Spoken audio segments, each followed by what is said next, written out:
வாழ்க்கையில் நீங்கள் எதை தேடி ஓடுறீங்க? ஏதோ ஒரு ஆசீர்வாதங்களா, இல்லை பணத்தை, சம்பளம், ஒரு வேலை, இதெல்லாம் என்ன செய்யுங்க?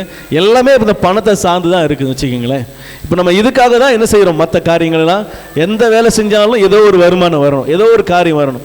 இப்போ ஆண்டவர் சொல்கிறாரு, ஞாயிற்றுக்கிழமை ஆண்டவரை தேடுகிற நாளில் நீ என்ன செய்யாத, அதை செய்யாத. இப்போ நம்ம அதை செய்கிறோம் அப்படின்னா ஏதோ ஒரு பணத்துக்காக என்ன செய்கிறோம்?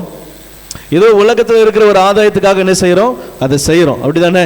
ஏதோ ஒரு இவங்க போகலன்னா அவங்க வரமாட்டாங்க, அவங்க கோச்சிக்கிடுவாங்க, இவங்க என்ன செய்ய மாட்டாங்க, இப்படி பண்ணிடுவாங்க, அவங்க அப்படி பண்ணிடுவாங்க, இல்லை இது கிடைக்காம போயிடும், அது கிடைக்காம போயிடும், அவங்க வர வேண்டியதை நிப்பாட்டிடுவாங்க. ஏதோ ஒரு காரியத்தை உலகத்தில் இருந்து எதிர்பார்க்கிறதுனால் மாத்திரமே ஆண்டவரை பின்னாடி தள்ளுறீங்க, அப்படிதான்.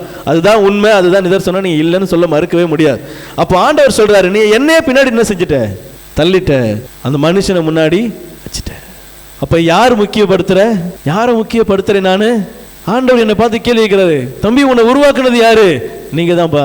உனக்கு சுகம் கொடுத்தது யாரு? நீங்க தான் ஐயா. நீ நடக்கிற 2 காலு, அந்த அந்த இடத்துக்கு ஓடனி அந்த காலை கொடுத்தது யாரு? நீங்க தான் ஐயா. தம்பி இந்த 3 வேளை சாப்பாடு, ஐயா உங்க கிருபை. இந்த உயிர் நீங்க கொடுத்தது தான். அப்புறம் நான் எங்கப்பா? ஆமே, இவ்வளவு கொடுத்தார்ல, அவர் நல்லவருங்க, எடுக்கல. பார்த்தீங்களா? இவ்வளவு நம்ம அவரை விட்டு தூரம் ஓட போது கூட அவர் இவ்வளவையும் கொடுத்துட்டு வெயிட் பண்றார். வாப்பா, நான் தான் உன்னை படைச்சது, நான் தான் முக்கியத்துவம், நான் தான் முதல்ல வரணும். நான் இல்லாமல் வேற யார் உனக்கு முதல்ல வந்து உன்னை என்ன செய்ய முடியும்? வேற யார் உனக்கு நம்முடைய வாழ்க்கையில ஆண்டவர் தவிர வேற யாரும் ஆசீர்வாதத்தை கொடுக்க முடியும்? யாராவது தர முடியுமா? யாராவது ஒருத்தர் நமக்கு ஆசீர்வாதம் தர முடியுமா? என் வாழ்க்கையில் நான் உனக்கு இதை செஞ்சு நான் உனக்கு இப்படி கரையேற்றி முடிச்சிருவேன்ப்பா அப்படின்னு யாராவது ஒருத்தர் வந்து பத்திரம் எழுதி சீல் போட்டு தர முடியுமா? ஆண்டவரை தவிர வேற யாரும் சொல்ல முடியாதுங்க. ஆண்டவர் சீல் போட்டு கொடுத்துருக்கிறாருங்க. உங்களுக்கு எனக்கு அவருடைய பரலோக சீலை வச்சு கொடுத்துருக்கிறார். நான் தான் உனக்கு எல்லாம், நான் தான் உனக்கு எல்லாத்தையும் பார்க்கணும். ஆண்டவர் கைவிட்டார்னு இந்த உலகமே இல்லை. அப்புறம் இந்த நாம நம்புற மனுஷன், நாசியில சுவாசம் உள்ள மனிதன் ஏமாத்திரம்.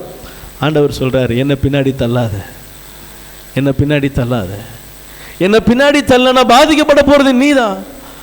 உன் வாழ்க்கையில தான் நிறைய பாதிப்பு உண்டாகும். என்னை பின்னாடி தள்ளாத. ஆண்டவரை விட்டு தூரம் போகாதீங்க. ஆண்டவர் உங்களை ரொம்ப நேசிக்கிறார். அவர் நல்லவர், அவர் நல்லவர், அவர் நல்லவர். அவர் நன்மை செய்யறதுக்காக தான் கூப்பிடுறாரு. உன்னை ஆசீர்வதிக்கிறதுக்காக தான் கூப்பிடுறாரு. என்னை ஆசீர்வதிக்க தான் அவர் தெரிந்தெடுத்திருக்கிறார். இந்த ஆலயத்தில் கொண்டு வந்து நிறுத்துறதுக்கு இங்கே வந்து 2 மணி நேரம் சும்மா உட்காருன்னு நினைக்கிறீங்களா? நீங்கள் சும்மா இருக்கிறோன்னு நினைக்கிறீங்களா? ஆலயம் வர்றது ஏதோ கடமைக்காக சடங்காச்சாரம் நினைக்கிறீங்களா? இல்லைங்க. அவர் சொல்றார், வசனத்தை எழுதி வச்சுக்கிறார், என் பிள்ளைகளை என் ஆலயத்துக்கு வர வச்சு நான் மகிழ பண்ணுவேன்னு சொல்றார்.